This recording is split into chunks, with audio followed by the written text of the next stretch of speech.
Halo guys, welcome back to my channel. Apa kabar dengan kalian semua? Semoga kalian sehat. Jadi di video kontenku hari ini aku ingin membahas hal yang sangat penting untuk agenda ke depan dari Timnas Indonesia tentunya. Dan agenda ke depan ini adalah kualifikasi Piala Dunia round 4 untuk Timnas Indonesia. Ya, kemarin di kualifikasi Piala Dunia round 3 kita berhasil menjadi peringkat keempat, walaupun menurutku kita ada pertandingan yang harusnya kita bisa menang. Dan kalau kita mungkin menang kemarin itu pertandingan yang kita kalah tapi harus bisa menang, mungkin kita bisa berada di peringkat 2 atau bahkan 3. Tapi sayangnya itu nggak terjadi. Itu nggak apa-apa, it's okay. Yang penting kita ini masih ada kesempatan untuk bisa lolos ke Piala Dunia 2026. Nah, kedepannya kita ada agenda yang sangat penting untuk di round 4. Dan seperti aku juga sudah bahas di beberapa konten yang lalu, kalau negara-negara yang ada di round 4 ini bukan negara yang jelek lagi atau yang nggak bagus lagi. Semuanya ini kandidat untuk lolos ke Piala Dunia 2026. Dan hari ini, kalau nggak salah jam 2 siang di Indonesia, itu akan ada drawingnya untuk round 4. Jadi buat kalian yang belum tahu, nanti jam 2 itu ada drawing. Jadi kalian juga bisa mengikuti di YouTube channel, tentunya di YouTube channelnya AFC kalau nggak salah. Jadi kita juga bisa tahu siapa lawan dari Indonesia untuk kualifikasi Piala Dunia round 4 nanti.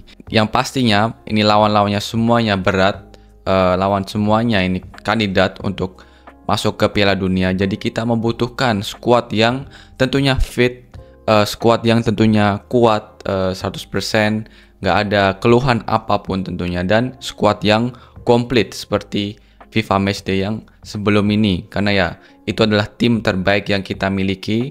Kecuali ada beberapa pemain yang nggak gabung seperti Eliano tentunya, tapi aku rasa di kualifikasi round 4 ini Eliano harusnya bisa ikut juga. Jadi ini yang sangat penting, kita membutuhkan tim yang komplit, squad yang komplit, supaya nanti kalau ada pemain yang di kualifikasi itu cedera atau nggak bisa main karena akumulasi kartu, kita masih ada backup yang kuatnya itu sama. Nah, tentunya kita beberapa saat yang lalu di Piala Presiden, Oxford main juga di situ, dan pemain dari timnas kita Ole Romeni juga main di pertandingan Piala Presiden. Nah, sayangnya di pertandingan lawan Arema, Ole ini mengalami cedera yang sepertinya cukup parah.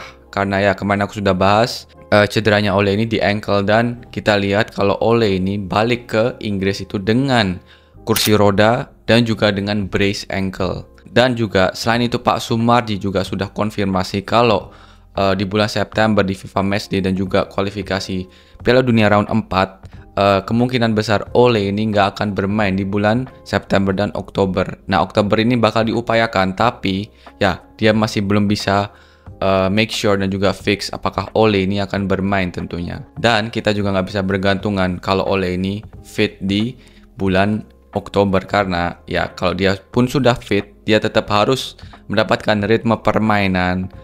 Dia harus kembali lagi ke fisiknya yang semula, dan itu butuh waktu tentunya.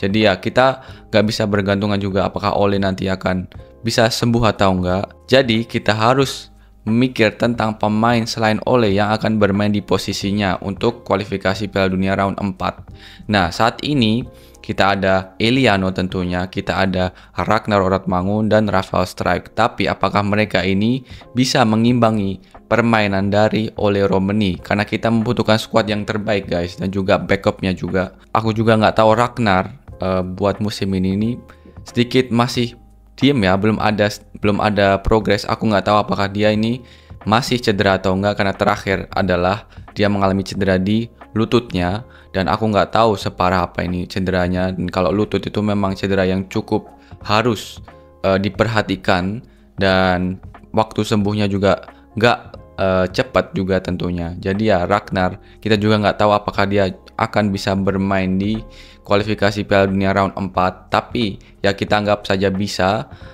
Nah, apakah Ragnar juga bisa mengimbangi performa dari Ole Romeni tentunya. Nah, karena masih banyak pemain-pemain yang masih tanda tanya, dan mungkin PSSI dan juga Timnas mempertanyakan mereka ini bisa mengimbangi performanya atau enggak. Pastinya di lini penyerang ini kita masih butuh pemain untuk memperkuat timnas Indonesia. Karena di posisi back dan gelandang kita sudah mulai cukup pemain-pemainnya. Mungkin di suatu saat nanti di masa depan masih bisa menambah lagi kalau pemainnya benar-benar bagus. Tapi kalau di posisi penyerang kita ini masih sangat membutuhkan pemain yang bagus. Seperti ya Ole Romeni ini. Ole Romeni ini sudah membuktikan kalau dia ini benar-benar pemain grade A dan juga bagus, dan dia juga membuktikan dengan gol-golnya tentunya. Nah, kita masih harus membutuhkan pemain selain Ole yang bisa ya selevel sama dia, karena ya seperti saat ini kalau Ole ini cedera, kita belum ada pemain yang kemungkinan besar bisa mengimbangi performanya.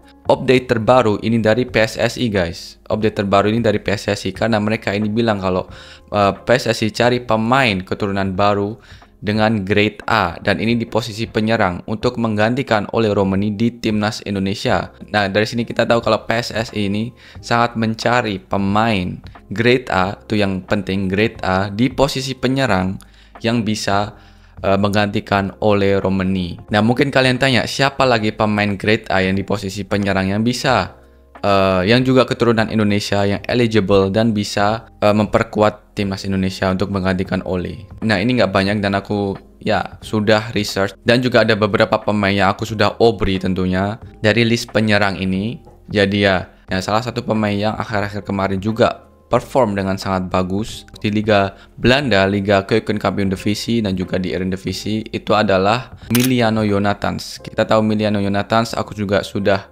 obri bersama Miliano. Jadi kalau kalian belum nonton, silahkan nonton, dan ya di situ kalian bisa lihat kualitas dari Miliano Jonathans. Bahkan menurutku kalau Miliano ini bisa perform stabil, konsisten, dia ini pemain yang lebih lincah daripada Ole, lebih cepat, eksplosif juga, dan dia mempunyai kaki kiri yang sangat tajam, sangat bagus seperti Arjen Robben. Nah, Miliano tentunya bisa menjadi opsi untuk ya menggantikan Ole Romeni, dan dia juga eligible untuk membela timnas Indonesia.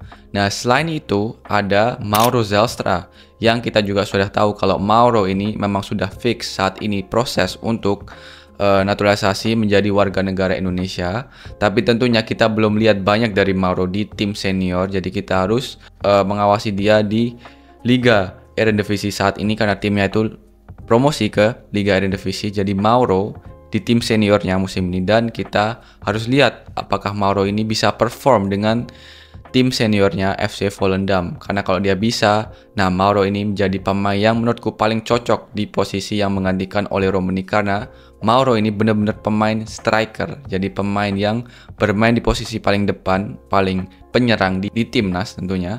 Jadi ya kita harus lihat dan mantau perkembangannya dari Mauro Zelstra, karena Mauro ini bisa menjadi striker yang sangat tajam, mematikan tentunya. Kita lihat kalau Jens Raven kemarin di timnas U23 juga striker yang sangat efisien, mematikan di depan gawang, tajam, dan dia memanfaatkan peluang dari passing teman-temannya dengan sangat baik. Nah, ini yang kita butuhkan di timnas Indonesia. Ini benar-benar pure striker, dan dari cara Jens bermain aku lihat benar-benar pure striker. Tentunya lawannya itu bukan lawan yang akan ada di kualifikasi Piala Dunia round 4, karena Brunei itu bukan lawan yang sepadan sama timnas.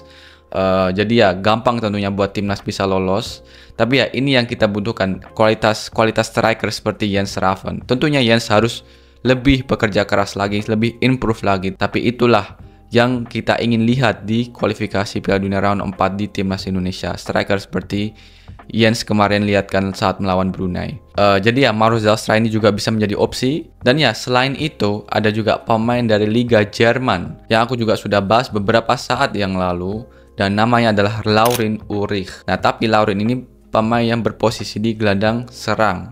Tapi ya kalau timnas kita bermain dengan striker yang dua striker. Nah, satu strikernya ini yang benar-benar di depan, dan satunya ini lebih bermain sebagai shadow striker. Ini posisinya mirip dengan gelandang serang nomor 10 tentunya. Nah, jadi Laurin ini juga pemain yang berkelas, bermain musim lalu di Stuttgart tim B-nya, jadi klub Bundesliga, dan dia juga ya membuktikan kualitasnya, mempunyai free kick yang bagus, pemain yang juga agresif, mempunyai visi kreativitas yang bagus. Jadi Laurin Ulrich ini juga menjadi opsi, dia juga eligible membela timnas Indonesia dan juga menjadi opsi pemain yang bisa menggantikan di posisi Ole Romani. Nah, selain itu tentunya ada pemain yang saat ini sudah ada di timnas, yaitu Eliano dan juga Ragnar, yang bisa juga menggantikan posisi Ole tentunya. Tapi ya kita butuh backup juga di belakang mereka. Kalau mereka ada apa-apa, amit-amit, atau akumulasi kartu, kita harus ada backup yang kuat juga. Jadi ya ini pemain-pemain yang menurutku ya cocok dan masih bisa memperkuat timnas Indonesia untuk menggantikan Ole. Dan mereka ini pemain yang menurutku udah grade A atau menuju ke hampir ke grade A, dan itu yang PSSI saat ini juga cari untuk ya pemain menggantikan Ole Romani. Jadi ya semoga kalian suka dengan informasi yang aku berikan di video kali ini. Jangan lupa support channelku guys dengan like, comment, share, dan juga subscribe. Dukung channelku agar aku semangat terus bikin konten-konten Obri dan konten selain Obri. Jangan lupa klik tombol loncengnya agar kalian gak tertinggal jika ada video update terbaru tentang pemain keturunan, tentang timnas, ataupun tentang Obri. Jadi kalian orang pertama yang nonton videonya. Oke, itu aja. I see you in the next video. Peace.